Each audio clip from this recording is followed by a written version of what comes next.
अस्सलामुअलैकुम। आकाश यासीन आपसे मुखातिब है। हर सुबह सूरज तो वही निकलता है, मगर हर रोज कीमतों के नए इजाफे ने आम आदमी की परेशानियों को मजीद बढ़ा दिया है। गाड़ी की टंकी भरने से पहले अब जेब का हिसाब लगाया जाता है, क्योंकि पेट्रोल का हर कतरा और डीजल का हर लीटर जिंदगी के अखराजात को मजीद बढ़ा देता है। हैरत इस बात पर है कि कहीं खाम तेल सस्ता होने की खबर सुनाई देती है और कहीं मुकामी नर्ख पहले से कहीं ज्यादा ऊंची छलांग लगा देते हैं। आखिर ये फासला क्यों है? लेवी टैक्स, मार्जिन और बढ़ती महंगाई के इस सिलसिले में अवाम आखिर कब तक कीमत अदा करेंगे? नाज़रीन, प्रोग्राम के दूसरे हिस्से में बात होगी। कभी एक आवाज़ हुजूम में दब जाती है और कभी वही आवाज़ दीवारों से टकराकर ऐवानों तक पहुंच जाती है।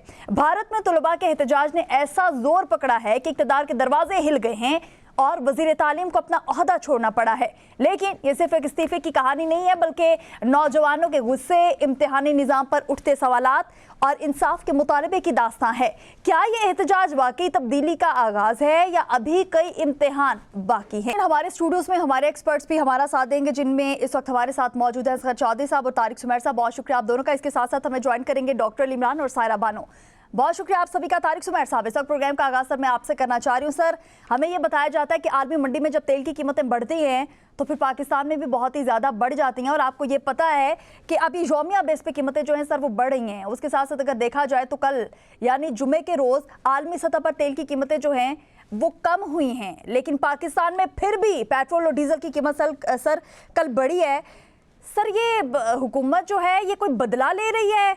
कहते भी हैं कि भाई हमें अवाम ने मुंतखब करके यहाँ तक भेजा है, फिर अवाम के साथ इस तरह का सलूक क्यों किया जा रहा है? सर शुक्रिया काशा। ये बड़ा कॉम्प्लिकेटेड इशू है पेट्रोल का, और मेरा शुरू से यही मौक़िफ़ रहा है कि ये जो नया फार्मूला बनाया गया है ये वर्केबल मुझे नहीं लग रहा, और इस फार्मूले की वजह से शहबाज शरीफ साहब की जो गवर्नमेंट है उन पे तनकीद पहले एक हफ़्ते बाद होती थी, अब हर घंटे बाद 24 घंटों के दौरान हो रही होती है। सुबह उठते हैं तो डिफरेंट कीमत होती है, रात को सोते हैं डिफरेंट होती है। तो इसका जो एक तो ठीक है इंटरनेशनली मामलात हैं, उसकी हमें समझ आती है बात कि इंटरनेशनली जो ईरान अमेरिका के दरमियान कशीदगी बढ़ी है, और फिर जो हूसी बागियों ने जो सऊदी अरब के ऑयल टैंकर्स पे हमले किए उससे सूरत हाल में खासी ख़राबी हुई है, उससे ऑयल की प्राइसेस ऊपर गई हैं, नो डाउट, उसमें कोई शक नहीं। लेकिन आपके पास एक लेवरेज मौजूद है गवर्नमेंट के पास। शहबाज शरीफ साहब, मुझे याद है, मैं यहाँ अगर वाक़या सुना दूँ तो थोड़ा मुझे वक्त चाहिए होगा, 30 सेकंड चाहिए होंगे इजाफी। जब जंग हो रही थी तो आपको याद होगा एक मरतबा प्राइसेस बहुत ऊपर गई थी, और अचानक रात को 11:30 बजे शहबाज शरीफ साहब कौम से मुखातब हुए और 80 रुपये लेवी टैक्स ख़त्म कर दिया था वक्ती तौर पे। उसकी वजह ये बनी थी कि जो एक तैयारी करनी थी पेट्रोलियम की मिनिस्ट्री ने और ब्यूरोक्रेसी ने, और उसमें अली परवेज़ ने मीटिंग में प्राइम मिनिस्टर के सामने ये कह दिया कि जी हमने सारा फार्मूला बना दिया, जो सब्सिडी आवाम को जानी थी, ऑयल कंपनियों को पैसा जाना था, उसका तरीक़ाकार ही नहीं बना सके। जब शोर मचा तो फिर अतात आरड़ ने भागम भाग वो तकरीर रिकॉर्ड करवाई और चलवाई। 80 रुपये अगर आप उस वक्त काम कर सकते हैं, मैं दलील ये देना चाहता हूँ, उस वक्त काम कर सकते हैं, तो इस वक्त कम अज़ कम मेरी राय में इस वक्त अगर आप लेवी टैक्स 40 रुपये शहबाज शरीफ आज कम कर दें तो फिर आप कीमत इंटरनेशनल हिसाब से बढ़ाएंगे भी, तो आवाम के अंदर आप ये कह सकेंगे कि देखें जी, जो हमारा हुकूमत का मामला था उसमें हमने 40 रुपये टैक्स कम वसूल कर लिया है, हमने भारी पत्थर रख लिया है, तो ये कर लें। उस तरफ जाने के लिए तैयार नहीं। शहबाज शरीफ साहब की शहबाज स्पीड इतनी मशहूर है कि चीन उनकी तारीफ़ करता था सारे तो अब वो शहबाज स्पीड किधर गई शहबाज शरीफ साहब आपकी? अब नो डाउट आपने इकानमी के लिहाज से बहुत सी चीज़ों में मसले हल किए, बेहतरी की। सर कौन से मसले हल किए सर, आज आप वो बता दें। आप हमेशा कहते हैं ना मशत बहुत अच्छी कर दी, क्या जी? जंग से पहले के हालात देखें, महंगाई किधर आ गई थी, सिंगल डिजिट पे आ गई थी। स्टेट बैंक का जो रेट था करेंसी वो 22% से 11% पे 10% पे आ गया था। वो चीज़ें काफ़ी मैनेज हो रही थी, उसमें थोड़ा और भी बेहतरी आ सकती थी। लेकिन अब मेरे जो राय है, ये अली परवेज़ जैसे मिनिस्टर का बस का काम नहीं है, इनको इस मिनिस्ट्री में होने ही नहीं चाहिए। अली परवेज़ को, इतने इनकम्पिटेंट मिनिस्टर मैंने कभी पेट्रोलियम मिनिस्ट्री में नहीं देखा। सर ये आपको पता है, हम जैसे लोग यहाँ पे बैठ के बता रहे होते हैं, तो जो इनको सिलेक्ट करते हैं, जो इनको लेकर आते हैं, उनको इस चीज वो मैं उसका वाकया सुनाता हूँ कि एंट्री हुई है कल ही हमजा शहबाज शरीफ की। हमजा शहबाज शरीफ को एक रोल दिया जा रहा है प्राइम मिनिस्टर की तरफ से और मियां नवाज शरीफ की तरफ से कि वो अरकान पार्लियामेंट वज़रा से मिलेंगे, फीडबैक लेके प्राइम मिनिस्टर को देंगे।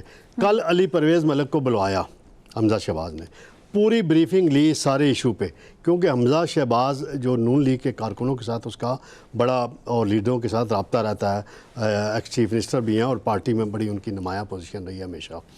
वो उनके पास जब फीडबैक आ रहा है कि वो अच्छा नहीं आ रहा, इसलिए उन्होंने बुला के सुना है और वो लाए अमल एक प्रपोज़ल बना के आइंदा हफ्ते प्राइम मिनिस्टर को वो दे रहे हैं और नवाज शरीफ साहब को भी दे रहे हैं। तो ये चीज़ें अब उन तक पहुंचेंगी। जो सरकारी ब्यूरोक्रेसी है ना, वो तो सच नहीं बताती, इदारे भी सच नहीं बताते प्राइम मिनिस्टर को। तो प्राइम मिनिस्टर साहब, आपको सोशल मीडिया टीम से पूछ लें कि क्या फीडबैक आ रहा है। तो शहबाज बदर को कहें ना, शहबाज बदर को कहें वो आपको फीडबैक दे कि क्या फीडबैक आ रहा है इस हवाले से, और अली परवेज मलिक की कितनी मकबूलियत है वो जान लें। अली परवेज मलिक को इस टाइम क्या आप कह रहे हैं, क्या अली परवेज मलिक की तमाम चीजें अपनी तरफ से करें? क्योंकि अगर दूसरी तरफ देखा जाए तो ओगरा को तमाम तरह इख्तियारात आपने दे दिए जो योमिया बेस पे कीमतें बढ़ रही हैं। ओगरा भी अभी आप परवेज मलिक पर सारा ब्लेम ओगरा हुकूमती इदारा है ना भाई जी, वो ओगरा हुकूमती इदारा है ना, वो रेगुलेटर इदारा है, वो अवाम के मुफाद के लिए बना था ना, लेकिन अवाम के मुफाद के लिए इन इदारों ने कभी काम नहीं किया। चले, बहुत शुक्रिया सर, आपका पॉइंट आ चुका है। अली इमरान साहब, अवाम के लिए इन इदारों ने कभी कुछ नहीं किया, फिर भी ये इदारे बना दिए जाते हैं। और उसके साथ साथ इस वक्त जो तारिक सुमैर साहब ने बात किया वो अली परवेज मलिक साहब के हवाले से बात किया, लेकिन हुकूमत ने तमाम तरह इख्तियार जो है सर वो ओगरा को दे दिए थे। और ओगरा जो योमिया बेस पे कीमतें जो है वो बढ़ रही हैं, जो उतार चढ़ाव आ रहा है वो ओगरा की जानिब से ही किया जा रहा है, लेकिन फिर भी इदारा हुकूमत का है तो हुकूमत ही इसमें कहीं ना कहीं मुलविस है। सर अगर देखा जाए जो लेवी 80 रुपए सिर्फ पेट्रोल की बात करेंगे, जो अवाम की जेबों पर डाका डाला जा रहा है, जो उनकी जेबों से निकलवाए जा रहे हैं, वो योमिया बेस पे 1.6 अरब रुपए रोजाना हुकूमत अवाम की जेबों से निकाल रही है और वो हुकूमत को मिलता है। जो और टैक्सेस है वो इसके अलावा है। क्या कहेंगे सर इस पे? जी आकाशा, आपने बड़ा खूबसूरत सवाल किया और उसका जवाब भी मैं इंशाल्लाह आपको बड़ा खूबसूरत दूंगा। तारिक सुमैर साहब ने जिस तरह शहबाज स्पीड की तारीफें शुरू की और फिर हमजा शहबाज और इनका भी कोई बच्चा जो होगा उसका मेरा ख्याल तारिक सुमैर साहब को नाम नहीं आता, वरना उसका भी जिक्र कर देते। पिछले 50 साल से इस पूरे खानदान ने क्या तीर मारे हैं। आकाशा, आप इनकी नाअहली का हिसाब लगाएं कि ये दोनों जरदारी खानदान और शरीफ खानदान ये कितने नाअहल, कितने करप्ट, स्लगिश और कितने अकरबा परवर ये लोग हैं कि अगर अली परवेज मलिक को चेक करना है तो उसके लिए भी हमजा शहबाज को लाया गया। क्या मुल्क जिस नाजुक मरहले से गुजर रहा है या मुल्क के जो हालात हैं, यहाँ पर कोई ऐसा एक्सपर्ट आप लेकर आते जो एनर्जी के मामलात पर एक्सपर्ट होता, वो बैठता, वो ओगरा को देखता, वो अली परवेज मलिक के साथ बैठकर सारी जो ये इस वक्त पाकिस्तानी अवाम को जिस अजाब में इन्होंने मुब्तला किया हुआ है उसको ट्रबल शूट करता। अगर अली परवेज मलिक की बात आप करते हैं तो अगर उनका बैकग्राउंड देखें तो मेरे ख्याल से वो लॉ ग्रेजुएट है। एक लॉ ग्रेजुएट को आपने एनर्जी का इतना बड़ा पोर्टफोलियो दे दिया जिससे 25 करोड़ अवाम रोजाना की बुनियाद पर मुतासिर हो रही है। तो इसी से आप शहबाज स्पीड की परफॉर्मेंस का अंदाजा लगा सकते हैं। एक बंदा जो काम करता है, जिसकी किराने की दुकान है, आपने उसको फर्ज कीजिए वकील के तौर पर अदालत में पेश कर दिया तो वो क्या परफॉर्मेंस करेगा। लेकिन कसूर इनका नहीं है। ये जिनके कहने पर अली परवेज मलिक लगा है, ये जिस जगह पर वो बैठा है, इनकी मजाल नहीं है कि ये उसको वहां से हटा सके। अब आ जाते हैं कि पाकिस्तान की आवाम की जेबों पर जिस तरह डाका डाला जा रहा है। देखें, मैं एक चीज बड़ी ऑब्जर्व कर रहा था पिछले 3 दिनों से कि जिस तरह पाकिस्तान का मेन स्ट्रीम मीडिया हर रोज इंडिया की काकरोच जनता पार्टी की कवरेज कर रहा था, नौजवानों के जो करैक्टर है या नौजवानों का जो उसमें रोल अदा किया, उन्होंने एहतजाज किया, उसकी भरपूर तारीफें कर रहा था। तो ऐसा क्यों नहीं है आकाशा, जब मैं और आप एहतजाज के लिए निकलते हैं तो पाकिस्तान का ये जो मेन स्ट्रीम मीडिया है, जो बड़े बड़े मीडिया हाउसेज हैं, मीडिया आउटलेट्स हैं, ये क्यों नहीं हमें कवरेज देता? क्यों ये जो हुकूमत बैठी है हमें पुरअमन एहतजाज एहतजाज की इजाजत देती?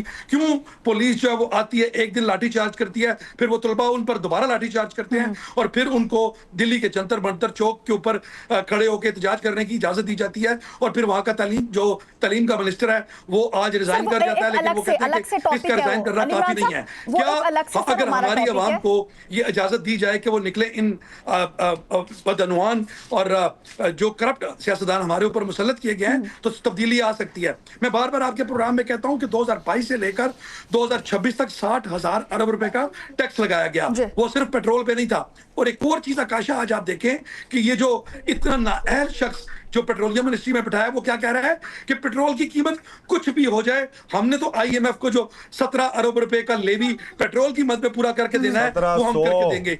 यानी ये लोग, इन्होंने जो कर्जे लिए, इन्होंने अपनी अयाशियों में उड़ाए। देखें, इनके लिए पेट्रोल फ्री, इनके लिए गाड़ी फ्री, इनके लिए कीमती जमीनें फ्री, इनका इलाज फ्री, इनके शाना जो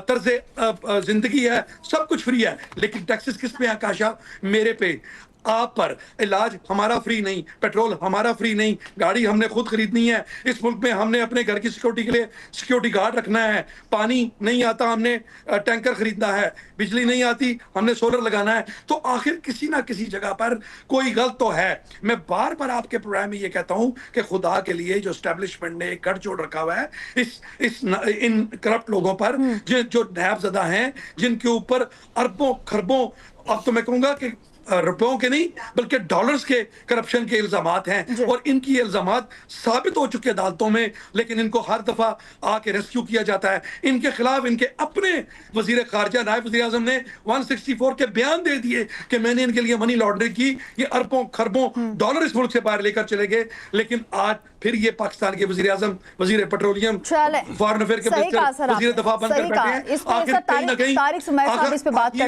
एक बात है आकाशा, लोग मुझे ये कहते हैं कि मैं बड़ा ऑप्टिमिस्टिक हूं। मैं बार बार ये कहता हूं कि इस मुल्क का नौजवान, इस मुल्क के लोग खड़े होंगे आज, कल या जल्द या बादेर। आकाशा, इन लोगों ने खड़े होना है। श्रीलंका, बांग्लादेश, इंडिया, अब पाकिस्तान की बारी। आप देखिएगा जब ये लोग खड़े होंगे तो ये अपने रायमंड के महल और वो जो दूसरे प्रेसिडेंट ऑफ पाकिस्तान सदर आसफ अली जरदारी साहब हैं, उनको ये मुल्क छोड़ने पर मजबूर होंगे। जितनी इन्होंने करप्शन की है, हजारों अरब रुपए सालाना ये फेडरल गवर्नमेंट से लेते हैं और इनके अपने सूबों का हाल देखें। ये सही कहा आपने, बिल्कुल बिल्कुल सर, इस हवाले से अलग से बात करेंगे। बहुत शुक्रिया सर, आपका पॉइंट आ चुका है। और असगर चौधरी साहब, हुकूमत ने इस साल पेट्रोलियम लेवी की मद में हम देख रहे हैं कि 1700 अरब रुपए इकट्ठे करने का एक हदफ जो है वो रखा है, जिस पर सहाफती हलकों में शदीद तनकीद जो है वो की जा रही है। लेकिन फिर ये भी हमें एहसन इकबाल साहब बताते हैं कि मीडिया का फर्ज है कि पेट्रोलियम मसनूआत की कीमतों पर सनसनी ना फैलाए। एहसन इकबाल साहब, आप सर हमें ये भी बता दें फिर हमें क्या करना चाहिए। सर, ये वो तमाम तर काम हैं जो कि आपके करने वाले हैं और जो आप आसानी से आवाम को रिलीफ दे सकते हैं, लेकिन आप नहीं दे पा रहे हैं। आप जब नहीं दे पा रहे तो फिर मीडिया तो बात करेगा, मीडिया जो हकायक है वो फिर आवाम के सामने रखेगा। असगर चौधरी साहब, सर कुछ फिगर्स है आपके पास इस हवाले से, कुछ कहेंगे इस पे?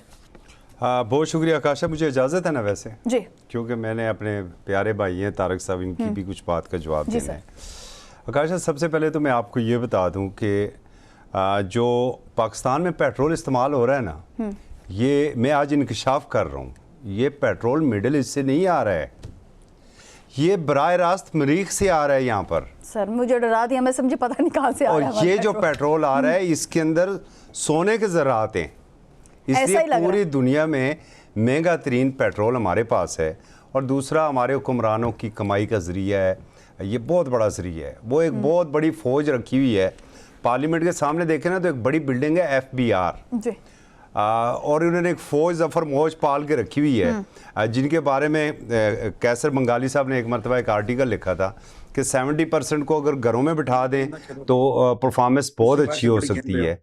क्योंकि बदकिस्मती है, लोग ये कहते हैं कि हमारी ब्यूरोक्रेसी दफ्तर आने के लिए तनख्वाह लेती है और काम करने के लिए वो अंडर द टेबल मरात लेती है। अच्छा, इतनी बड़ी ड्रामा है ये हुकूमत। आकाशा, पहले हफ्ते में 10 रुपये या 20-30 रुपये कीमतों में इजाफा होता था ना, तो एक जानब इनके ऊपर तनकीद का रुख इनकी जानब हो जाता था। मैंने पिछले प्रोग्राम में भी कहा था कि अब इन्होंने प्रोग्राम बनाया हुआ है स्लो पॉइजनिंग करनी है। अब इस पूरे हफ्ते में देखें कि इन्होंने 24 रुपये 47 पैसे पेट्रोल की कीमत में इजाफा किया है, 60 रुपये 16 पैसे इन्होंने डीज़ल की कीमत में एक हफ्ते में इजाफा किया है। और साथ इनकी ज़रा फनकारी आप ये देखें कि 108 रुपये जो ये पेट्रोल के ऊपर ले रहे हैं लेवी और दीगर टैक्सेस, और 96 रुपये 80 पैसे ये डीज़ल के ऊपर ले रहे हैं। और कितनी ढिठाई से ये कहते हैं कि वो 1700 अरब रुपए हमने जमा कर रहे हैं। ये बड़े ताजरों से, मरात याफ्ता तबकात से जो टैक्सेस नहीं ले सकते हैं आकाशा, वो शॉर्ट फॉल यहाँ से पूरा हो रहा है इस पेट्रोल से, और फिर बिजली से पूरा हो रहा है। अभी हम ऊपर अपने न्यूज़ रूम में थे, 213 यूनिट का बिल आया एक शख्स का बिजली का, और वो अमाउंट उसके ऊपर है 9,957 रुपये, 200 के लगभग उसके टोटल यूनिट है। वो कहते हैं मेरी फैमिली भी नहीं है, वो इन गर्मियों में छुट्टियों के ऊपर गई हुई है। मतलब आपने और क्या कर रहे हैं? मुझे ये बताइए कि अब चूँकि ये मैं पहले कहता हूँ कि ये बड़े फनकार हैं ना, अब तारक साहब तारीफ़ कर देते हैं, दबे अल्फाज में तारीफ़ कर देते हैं। क्या वज़ीर आज़म साहब इतने मासूम हैं? पहली दफ़ा इक़्तिदार में आए, इस मानसून में तो पंजाब में होते थे बड़े बड़े शूज़ पहन के, तो वो तो लाहौर की गलियों में होते थे और पूरी दुनिया में उनका नाम मशहूर था शहबाज स्पीड। तो वो शहबाज स्पीड यहाँ पर क्या गई है?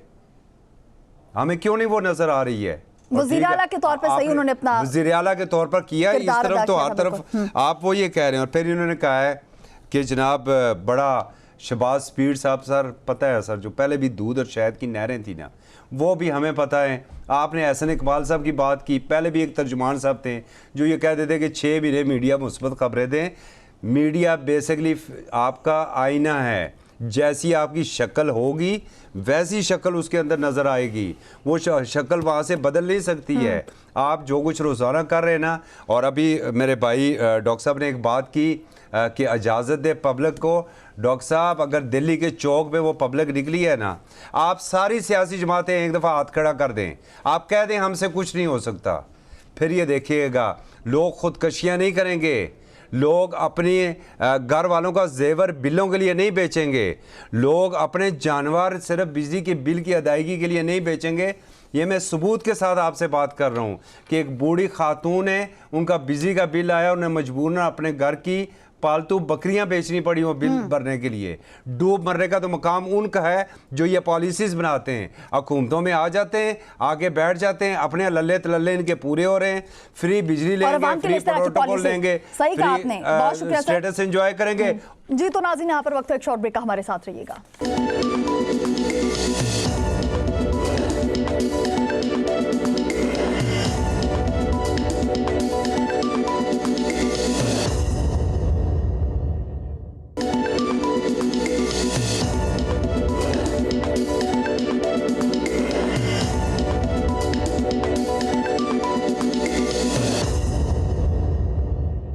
मुर्तबा फिर आपको खुशामदीद कहेंगे। सायरा जी, इस वक्त आपकी तरफ आना चाहूंगी। सायरा जी, समझ नहीं आ रही ऐसी कौन सी कयामत आ गई है, हालात बहुत ज़्यादा ख़राब हो गए हैं, लेकिन समझ नहीं आ रही कि ये सिर्फ अवाम के लिए ही क्यों ख़राब हुए हैं।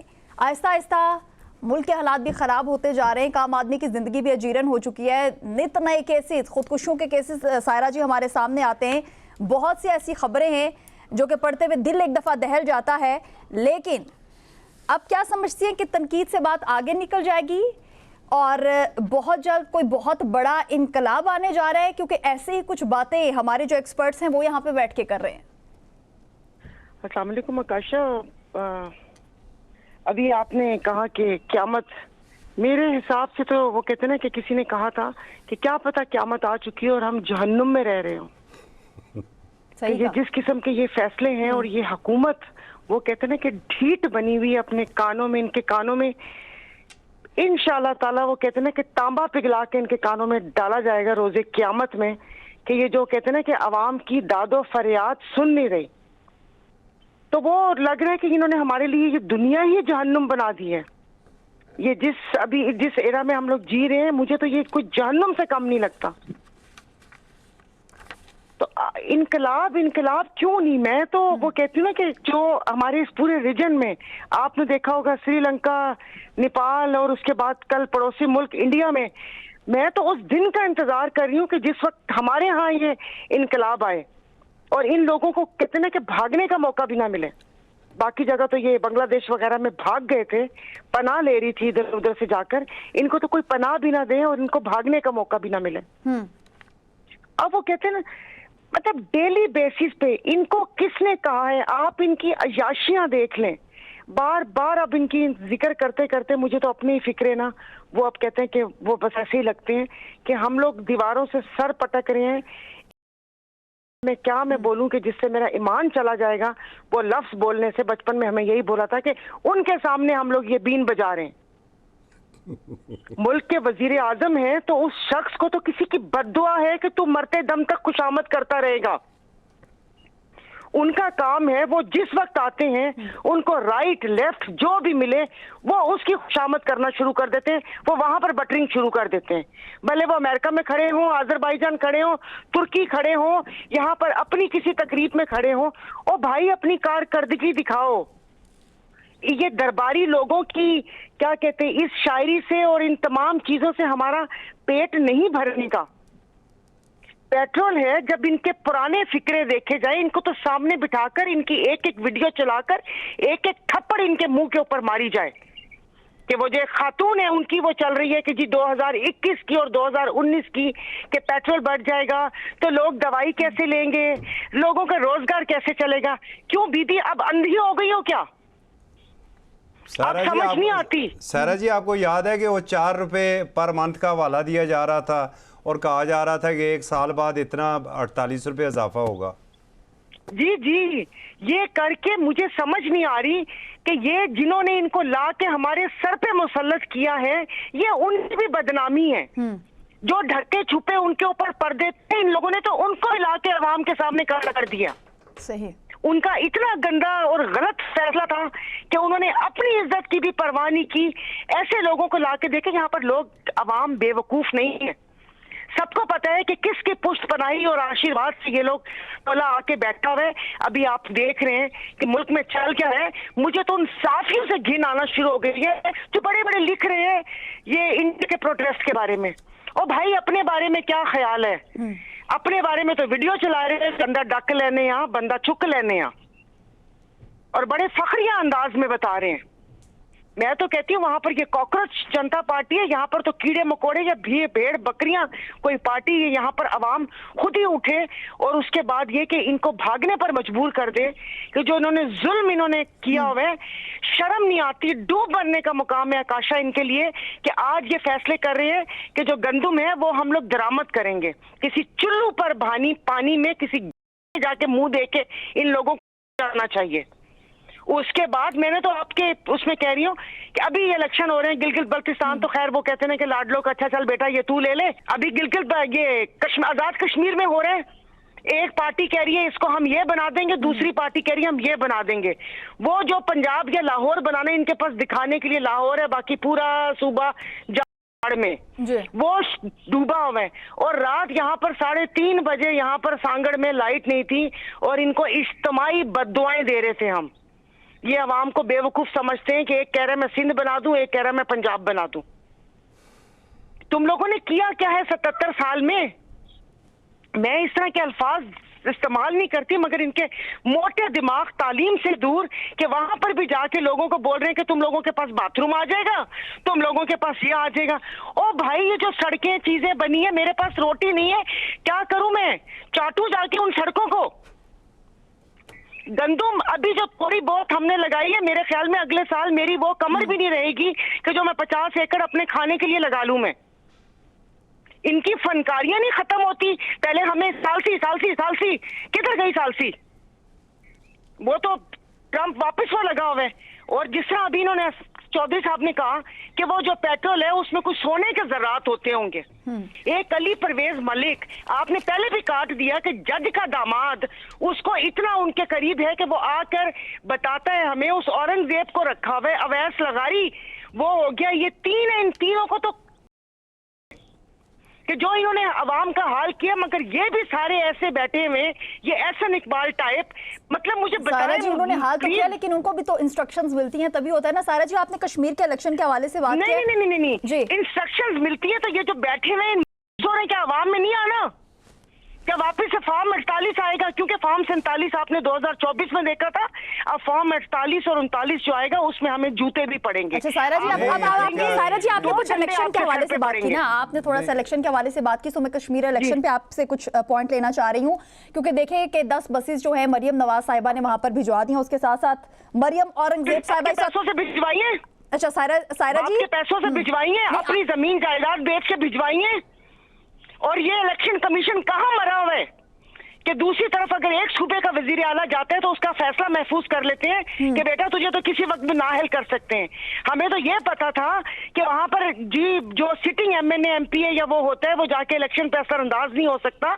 ये मुल्क है, लेकिन चलिए वहां पर जाकर एक शख्स एक औरत से हारा हुआ जाके करके मुझे वजीर आला दो, भले मैं जनाजे पर भी 5 मिनट पहुंचने से पहले, लिखने से पहले मुझे वजीर आजम पूरी दफा कहाँ इलेक्शन कमीशन? इन सबकी आंखें बंद हैं। ऐसा दिल करता है कि हर महीने बाद इलेक्शन होने चाहिए ताकि ये पार्टीज वहां के इलाके के लिए या उस जगह के लिए कुछ ना कुछ सोचें, क्योंकि मरियम नहीं आकाशा वो ठीक बात कर रही है ना, सुहेल अफरीदी जाता है और इलेक्शन कमीशन नोटिस ले लेता है।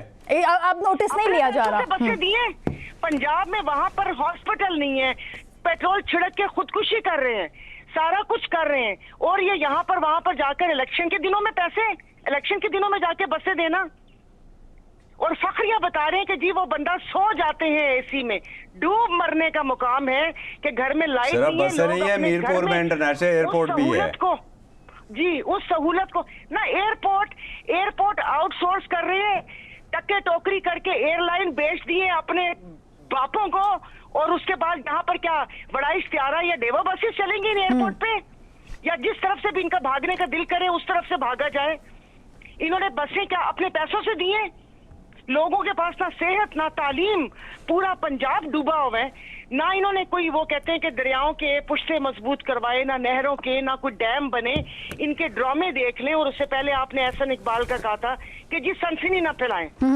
अबे सनसनी ना, क्या कसूर है हमारा, हमने कुछ नहीं किया। वाह वाह, ये तुम लोगों का पेट्रोल नहीं है, इस पेट्रोल अगर गाड़ी में डलवाओगे तो आबे जमजम जितना तुम लोगों को सवाब मिलेगा, या तुम लोग एक क्या कह रहे हैं मुबारक चीज डलवा रहे हो।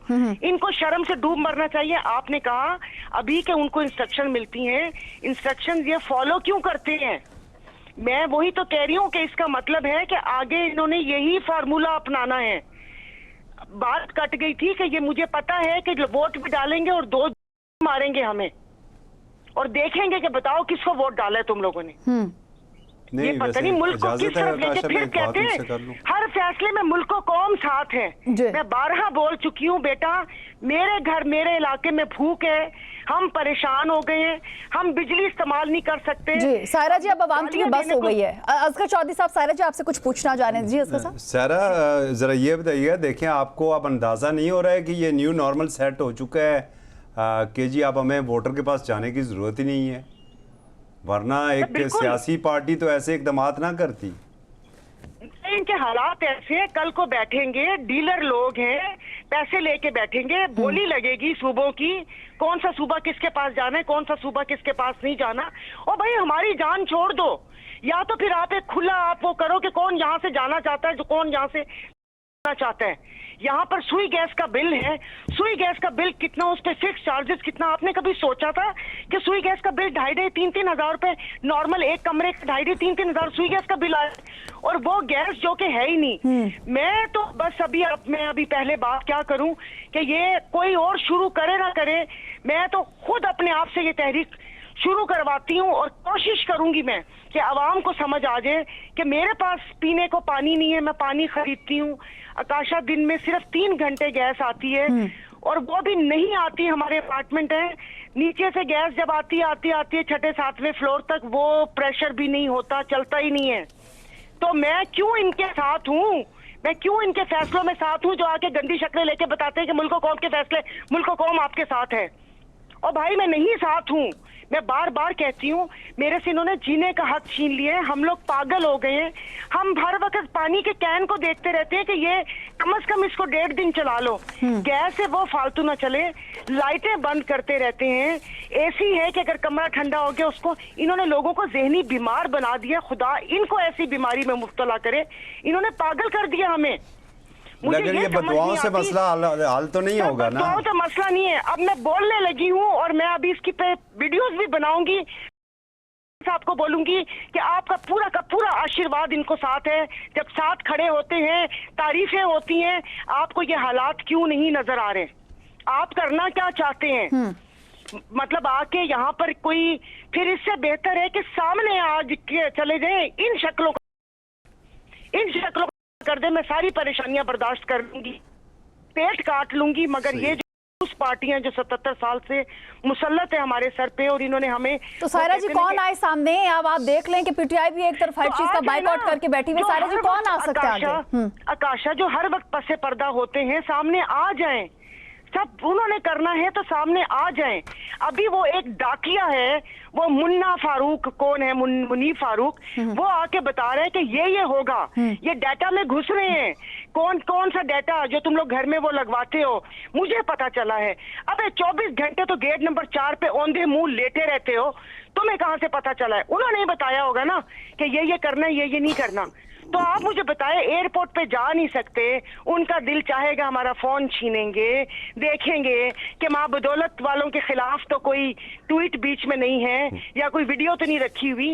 ये चाहते क्या है? ये करना क्या चाहते हैं? मुझे सिर्फ ये आप सामने आकर बता दें। जी ये बस क्या करूं मैं अभी? इसके बाद ना सिर्फ गालियां हैं जो क्या वैसे ही काट देंगी और फिर आप लोग चले, नहीं, तो आप मैं- एक तहरीक चलें, क्यों नहीं साथ शुरू करती जिस तरह काकरोच वालों ने शुरू की? वो इसी तरफ मैं आ रही हूँ। सायरा जी थोड़ा सा आप हट जाते हैं यहाँ से, आप भी बहुत ही ज्यादा गुस्से में आ गए। सायरा जी, जो भारतीय नौजवान है उनकी तहरीक काकरोच जनता पार्टी का एहतजाज जो है वो कामयाब हो गया है और कहा तो ये जा रहा है कि काकरोच आ जाए तो फिर जाते नहीं है, और फिर वो हमने चीजें देखी भी और दुनिया ने भी देखी है। क्या कहेंगे इस पे? तो मैं सही उससे पहले आपको कहा तो था, इधर तो सहाफी वीडियोस चला रहे हैं ना कि बंदा डक लेने आ, बंदा चुक लेने आ। इधर तो यहाँ पर ये है कि हमें जो मजहब का चूरन चटाया गया है और मुहब्बुल वतनी का हमारे मुंह के ऊपर टेप लगा देते हैं मुल्क के वसी तर मफाद में। अब समझ आइए कि 77 साल से इन्होंने कैसे लोगों के ज़हनों को तबाह बर्बाद किया है। भाई गलत काम करोगे तो तनकीद होगी, अब ये थोड़ी है। ये आजकल के तो बच्चे भी अपने माँ बाप को नेज़े की अनी पे रखते हैं कि ये आपने गलत किया है, कि ज़ाहिर है जिन्होंने पाला या जो सब वो कर रहे हैं। तो ये कि उनका है और सलाम है उस हुकूमत को कि गोली नहीं चलाई, वरना वो कहते ना कि एक मोहसिन नकवी जैसा बंदा जो कहता है कि फिर लग पता जाएगा, सर खोल देंगे। और उसके बाद ये कि इनके जो टाउट सहाफी हैं वो फिर बताते हैं कि 26 नवंबर को ये हो गया, 26 नवंबर को ये हो गया। तो सलाम है उस गवर्नमेंट को कि जिन्होंने अगर लाठी चार्ज किया और फिर उसके बाद जब उन लोगों ने वो किया तो उन्होंने अपने लोगों पे गोली नहीं चलाई, वरना अपने वाले तो रात को स्नाइपर बिठा के 4 के सर खोलते और कौन सा एहतजाज। तो ये सारा क्रेडिट उस गवर्नमेंट को जाता है कि जिन्होंने इस चीज को समझा और वहां के लोग, वहां की पार्टीज, वहां के जो अदाकार, जो फनकार हैं, इधर हमारे अदाकार और फनकार देख लें, उनको टिकटॉक बनाने से फुर्सत नहीं है, उनके दूसरे मसाइल हैं। मजाल है कि कभी उनको बोला हो। मैं तो कहती हूँ लोग उनका बाइकआउट करें, उनके जो फॉलोअर्स बढ़ाए हुए डिलीट करें सारी उनकी वो चीजें और वो सारा कुछ जो कि इस जुल्म के खिलाफ नहीं बोल सकते। हमारे उल्मा हैं, उन्होंने 6 उल्मा अपने सरकारी रख लिए जो आके हमें बताते हैं कि ये चीज नहीं होनी चाहिए, ये चीज होनी चाहिए। कि इन्होंने जुल्म के खिलाफ हमें खड़े होना नहीं सिखाया। रोज़े क़यामत तुम लोग अपना हिसाब लेना। क्यों? अभी मेरे हाथ पांव टांगे जुबान है, मैं अपना हिसाब यहीं पर लूंगी। नहीं, मैं इंतजार कर रही रोज़े क़यामत का। रियासत नाकाम हो चुकी है लोगों को बुनियादी हकूक देने में। यहाँ पर अवाम बिलबिला रही है, तड़प रही है, खुदकुशी कर रही है। इनको शर्म नहीं आती। और आप इनकी हरकतें देखें और आप इनके बयान आकर देख लें कि कोई आके ये बयान देता है, कोई आके ये बयान देता है। उसके बाद अभी भी यहाँ पर मुझे किसी की आवाज आई थी कि पीका लग जाएगा, और बड़ा मजे का जवाब दिया कि लगे पीका, मरना तो वैसे ही है ना, पीका लग जाए, मेरे घर से कोई एक रोटी खाने वाला कम हो जाएगा, थोड़े सुकून में आ जाएंगे। वो लगाए पीका, पूरे मुल्क पे लगाए और भरे जेलें, पीका लग जाएगा।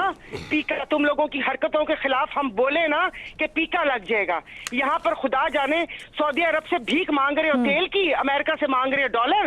तीसरी खबर है पाकिस्तान उड़ान भर रहा है। कहाँ उड़ान भर रहा है भैया? नीचे की तरफ उड़ान भर रहा है, कहाँ भर रहा है? ये कौन सी उड़ान है जो हमें नजर ही नहीं आ रही? बहुत शुक्रिया सायरा जी, इस पे आपका पॉइंट आ चुका है। अली इमरान साहब से इसके बाद मैं यही सवाल करना चाहूंगी कि सर डर खौफ एक दुनिया से आगे बढ़ जाइए। बात होगी इन तमाम तर चीज़ों पे, क्योंकि सब्र भी कर लिया, शुक्र भी कर लिया, तमाम तर चीज़ें बर्दाश्त भी कर ली, अब हद हो चुकी है, अब तनकीद होगी, बात होगी और आगे बढ़ा जाएगा। यहाँ पर वक्त है एक शॉर्ट ब्रेक का, हमारे साथ रहिए।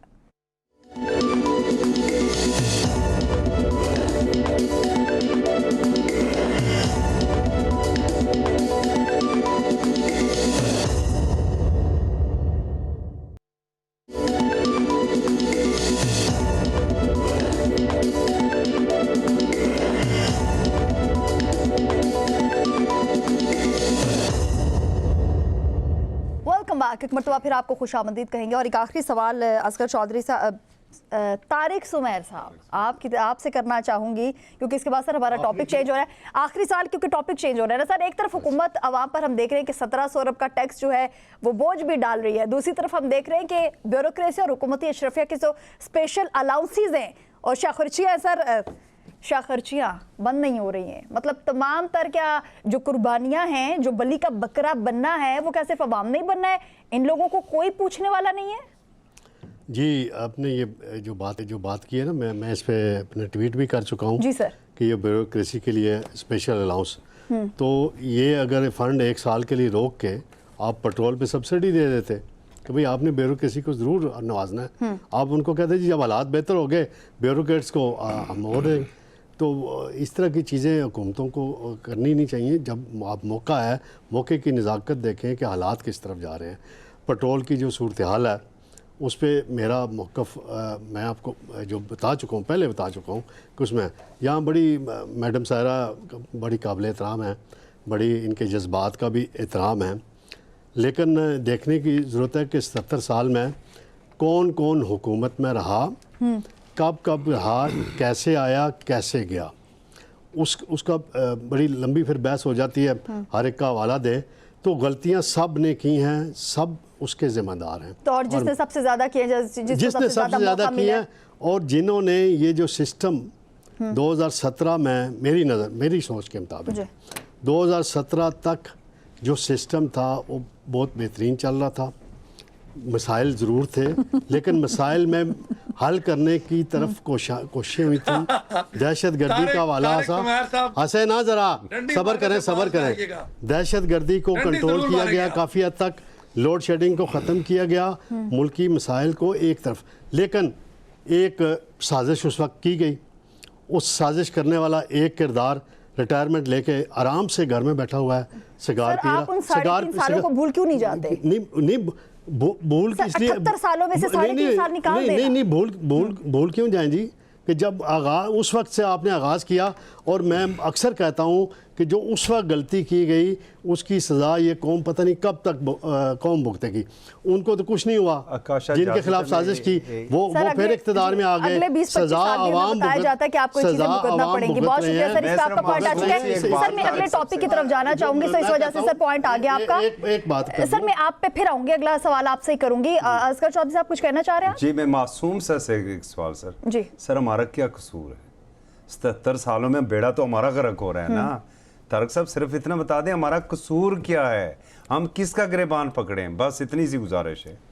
किसका गिरबान पकड़ें? आपसे पूछ रहा हूं अपने कलम को इस्तेमाल करें, कलम तो इस्तेमाल सच की बात करें ना, लिखा करें ना, कॉलम लिखा करें। आप लिखते नहीं, मैं तो रोज लिखता हूँ,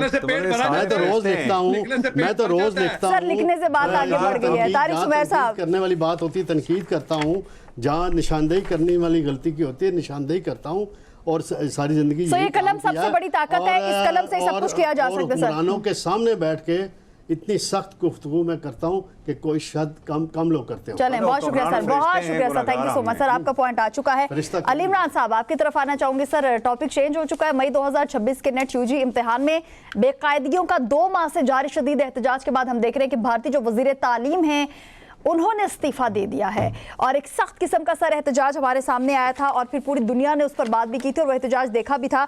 सो तुलबा जो है वो जीत गए हैं, और वजीर तालीम के इस्तीफे पर CJP के जो सदर हैं वो कह रहे हैं कि काकरोच आ जाएं तो फिर वो जाते नहीं हैं। क्या कहेंगे?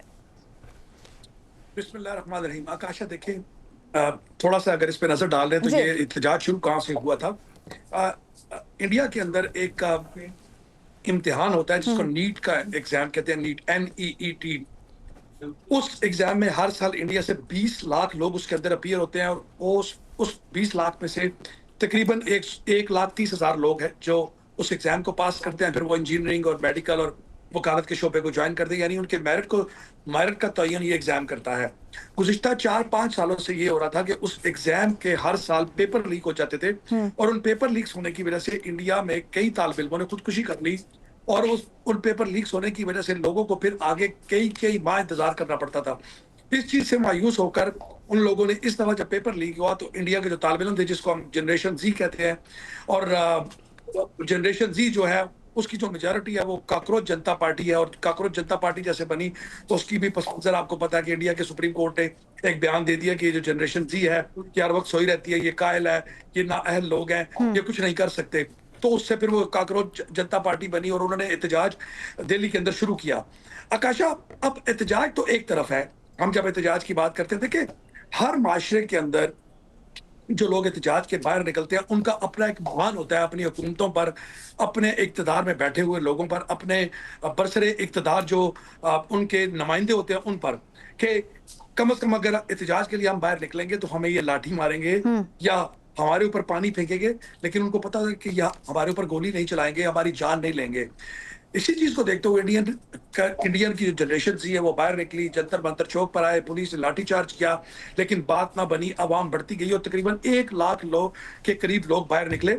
उसमें सबसे बड़ा जो एक खुशाइन चीज थी कि उनके माशरे के जो फिलंथ्रोपिस्ट थे, जो अदाकार थे, जो सोशल जो सोसाइटी के लोग थे वो निकले, और फिर उनके पॉलिटिशियंस खास तौर पर जैसे सोनिया गांधी और राहुल गांधी भी आए और उन्होंने वहां आकर खिताब किया। और आपने देखा कि आज धर्मेंद्र प्रधान जो उनके एजुकेशन मिनिस्टर थे उन्होंने रिजाइन कर दिया, लेकिन जनता पार्टी अब यहाँ नहीं रुकी। उन्होंने कहा हमें 2 और चीजें जो है वो हमारी पूरी की जाए। नंबर 1, जिन लोगों ने अपने आप को फंदा लगा के खुदकुशी की, हर उस बंदे को 1 करोड़ रुपया दिया जाए, और जो पुलिस ने हमारे ऊपर लाठीचार्ज किया, हमारे लोग जख्मी हुए, इनको भी उसकी जो है वो आपको कुछ रेमेडी करनी है।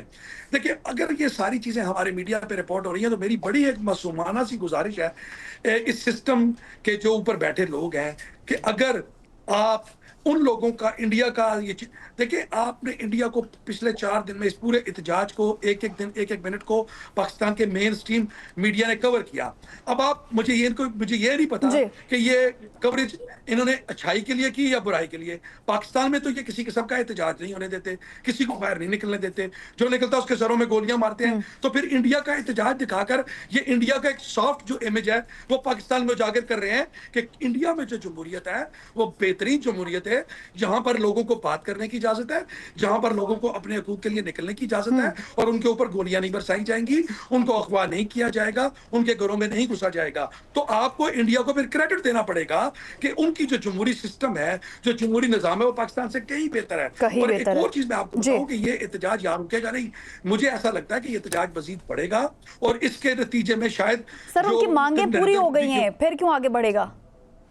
देखिए आकाशा, अभी उनकी जो 2 और मांगे हैं वो ये है कि एक तो कंपनसेट किया जाए उन लोगों को जिन्होंने खुदकुशी की, और दूसरा जो पुलिस ने लाठीचार्ज किया, जो लोग जख्मी हुए उनको भी कंपनसेट किया जाए। लेकिन इसके साथ साथ और भी मिसाइल है जनरेशन जी के जो पाकिस्तान में है आकाशा, कि इंडिया में जो हर साल लोग पढ़ लिख कर निकल रहे हैं वहां पर उनके लिए जॉब्स नहीं है। पाकिस्तान की सरकार ने सर बहुत शुक्रिया। अली पॉइंट आ गया सर आपके। आखिरी एक जुमला है कि इंडिया में भी मोदी सरकार ने पाकिस्तान की तरह इलेक्शन कमीशन, ब्यूरोक्रेसी, जुडिशरी, इंतजामिया और पार्लियामेंट सबको मैनेज कर लिया है, और अब किसी आम आदमी को जो है वो आवाज उठाने की इजाजत नहीं, और सिस्टम पूरा कैप्चर्ड है, वहां लोगों को उनके बुनियादी हकूक नहीं मिल रहे। और यही जो प्रॉब्लम पाकिस्तान के अंदर है, अब देखेंगे किस दिन पाकिस्तान की आवाम इसके लिए खड़ी हो। चले, बहुत शुक्रिया सर। सारा जी आपकी तरफ आना चाहूंगी। सारा जी, हर उस शख्स ने अपनी आवाज़ उठाई है जो कि समझता था कि मुझे मेरे हक जो है, बुनियादी हुकूक जो है वो मिलने चाहिए, और जिसको लगा कि मुल्क में वाकई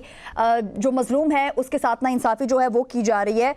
सो क्या समझती हैं कि अपने हुकूक लेने के लिए क्या ये एक कलम जो है सिर्फ काफ़ी है, या इस कलम के अलावा भी अपनी आवाज़ भी उठाना बहुत ज़्यादा ज़रूरी है? जी, कलम की ताकत से तो इनकार नहीं किया जा सकता, लेकिन अफसोस के ये चंद अरसों में देखा है पाकिस्तानी घरों में देखे कलम से अजारबंद डालते हुए। तो जी अपनी आवाज बुलंद करनी चाहिए। ये जो आते हैं क्या कहते हैं टिकटॉक पे हमारे नए नए मौलवी हजरात जो कहते हैं कि ये तुम लोगों के ही गुनाहों का नतीजा होगा, ये तुम लोगों की आजमाइश होगी, रोजे क़यामत तुम्हारे गिरेबान होगा, मेरा हाथ होगा। इन तमाम चीजों को पाकिस्तानी अवाम एक कान से सुन के दूसरे कान से निकाले और अपने हक के लिए आवाज बुलंद करे। वो कहते हैं ना कि ये तो हम सुनते आए हैं कि या बोलो कि तलवार उठाओ, नहीं तो बोलो, नहीं तो कम से कम दिल से गलत समझो उस चीज को। मगर यहाँ पर ऐसे ऐसे लोग बैठे हमारे मुल्क में जो गलत को गलत क्या उसके डिफेंड करना शुरू कर देते हैं। तो ये कि बोलना चाहिए, बोलते रहना चाहिए। और क्या कहते हैं रोजे क़यामत इस चीज का भी हिसाब होगा, उसका तो होगा ना होगा कि ताकत भी थी और तमाम चीजें थी तो बात क्यों नहीं की। हमारा मजहब तो है ही हकूकुल इबाद पर। बिल्कुल इन्होंने हमें उस पर फंसा दिया कि जी नमाज नहीं पढ़ी, मेहराब नहीं पढ़ी, गिट्टा काला ना हुआ और सा कुछ ना हुआ तो बेटा तू तो गया नहीं। ओ भाई मेरे हुकूकुल बात सबसे पहले जो कि बहुत ही ज़्यादा ज़रूरी है। बहुत शुक्रिया सायरा जी, आपका इस पे पॉइंट आ चुका है। तारिक सुमैर साहब, फिर एक लास्ट क्वेश्चन सर आपसे पूछना चाहूँगी। सर आवाज़ बुलंद हो या कलम, ये दोनों चीज़ें इस वक्त बहुत ही ज़्यादा ज़रूरी जो हैं वो समझी जा रही हैं। सर बोल के लब आज़ाद हैं तेरे, लेकिन सर बोलने की आज़ादी नहीं है।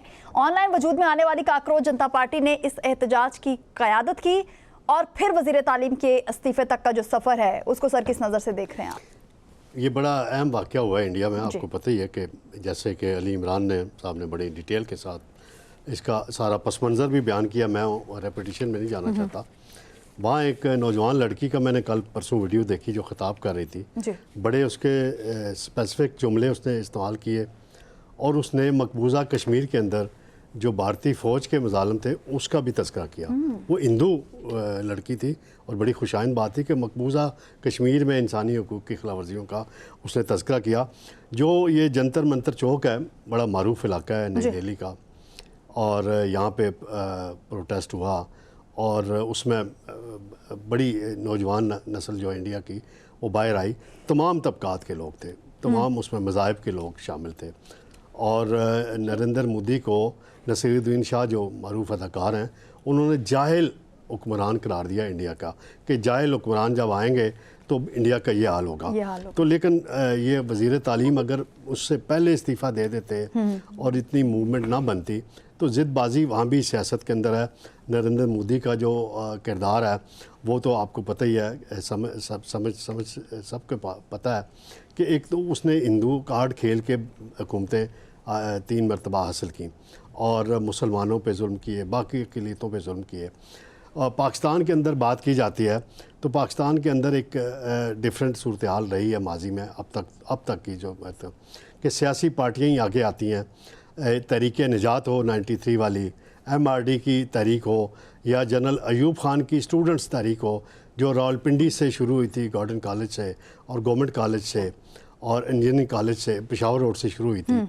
अब्दुल रशीद शेख एक बड़े मारूफ स्टूडेंट लीडर थे। फिर ये वाले शेख रशीद अहमद जो ये भी थे उसमें, और एक नवाज रज़ा साहब थे और कुछ लोग थे। तो उन्होंने अयूब ख़ान की जेलें, तो उस वक्त इन स्टूडेंट्स को रात के अंधेरे में यहाँ से उठा के लाहौर दूर छोड़ा जाता था, यहाँ ये किसी को पता नहीं होता था और इस तरह के जुल्म किए जाते थे। यहाँ एक SP होते थे रावलपिंडी में उस ज़माने के, हलाकू ख़ान उनका नाम मशहूर था, असगर ख़ान उनका नाम था, तो हलाकू ख़ान के तौर पे मशहूर थे। वो ये सारा ऑपरेशन हैंडल करते थे। उनको आज तक रावलपिंडी के वो स्टूडेंट्स जो पुराने हैं वो नहीं भूले। तो स्टूडेंट्स आगे आते हैं तो मूवमेंट बनती है। तो यहाँ सियासी जमात जो दावेदार है सबसे बड़ी PTI, अली इमरान साहब बैठे हैं। तो इनके मुझे मिले थे कुछ दिन पहले, तो मैंने उनसे पूछा भाई क्या करने लगे हो। तो उन्होंने ऑफ द रिकॉर्ड फ़िक्रा कहा कि हमें सिर्फ एक जलसे की इजाज़त मिली है और मैं खामोश ग्रुप में हूँ, यानी PTI के अंदर खामोश ग्रुप है। तो कल अनाउंस हो गया है कि पेशावर में जलसा होगा। पहले स्टेडियम में रख रहे थे, अब मोटरवे के साथ एक ग्राउंड है। तो मैंने चेक किया उस ग्राउंड की कैपेसिटी कितनी है, 1 लाख से 1.5 लाख अफराद वहाँ आ सकते हैं।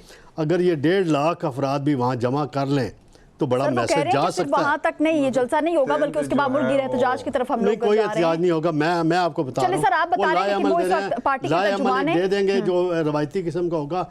जो तहरीक की सूरत होता है ना एहतजाज, वो वाला मुझे फिलहाल पीटीआई की तरफ से होता हुआ नजर नहीं आ रहा। जी बिल्कुल, तारिक जुबैर साहब, इस पे आपका पॉइंट आ चुका है। जी असगर चौधरी साहब, कुछ कहना चाह रहे हैं? देखें, मैं सिर्फ एक जुमले में बात करूंगा। मैं डॉक्टर अली इमरान जिस तरह कह रहे थे कि यहाँ पर ये होता है, दुनिया में आप 1972 में भी देख लें, शुमारी आयरलैंड में भी फायरिंग हुई थी। बांग्लादेश की मिसाल हमारे सामने है, अभी दिल्ली की मिसाल है। मेहरबानी करें, आप डरे ना, या तो बाहर निकलें, नहीं कर सकते तो फिर जेन जी को आने दे, और जेन जी जिस दिन आ गई ना, फिर रास्ता किसी को भी नहीं मिलेगा। फिर तारिक सुमैर साहब बेशक अपनी तावीलें देते रहे, वही होगा फिर जिस दिन पाकिस्तानी जेन जी जो चाहेगी। चलें, बहुत शुक्रिया असगर चौधरी साहब, इस पे आपका भी पॉइंट आ चुका है। नाज़रीन, मुस्ताफी जो वजीर तालीम है धर्मेंद्र प्रधान ने खदशा जाहिर किया कि जंतर मंतर पर पैदा होने वाली जो सूरत हाल है, उसका फायदा मुल्क दुश्मन कुव्वतें इस वक्त उठा ले रही हैं। और दूसरी जानिब जो तुलबा तहरीक का मौक़िफ़ है वो ये है कि अपने हुकूक के लिए आवाज़ उठाना हमारा आईनी और जमहूरी हक है। क्या हुकूमतें अपनी नाकामियां छुपाने और पुरअमन एहतजाज को दबाने के लिए हमेशा मुल्क दुश्मन कुव्वतों पर ही इल्ज़ाम लगाती रहेंगी, या इससे बढ़कर भी कुछ होगा? बहुत शुक्रिया, आप सभी हमारे साथ मौजूद थे।